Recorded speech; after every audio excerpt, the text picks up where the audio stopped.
ये जितनी भी सख्ती की जाएगी बिहार सरकार कोई कसर नहीं छोड़ेगी।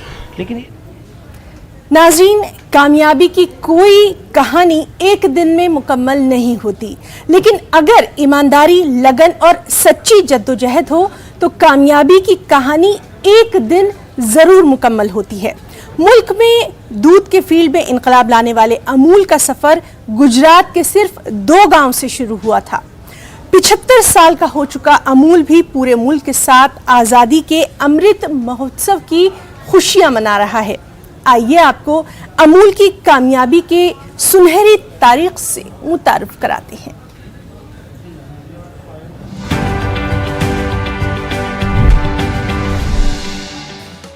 – 2018 में अमूल ने ग्रोइंग मोर गिविंग मोर के संकल्प के साथ नई संभावनाओं की ओर मजबूत कदम बढ़ाई। गुजरात के मोगर में त्रिभुवनदास फूड कॉम्प्लेक्स में प्रधानमंत्री नरेंद्र मोदी ने अमूल के chocolate plant, ready to use therapeutic food plant यानी चिकित्सा संबंधी खाद्य प्रोडक्ट बनाने के प्लांट और टेक होम राशन प्लांट का उद्घाटन किया। इस तरह अमूल का कारवां अब लगातार बढ़ता जा रहा है।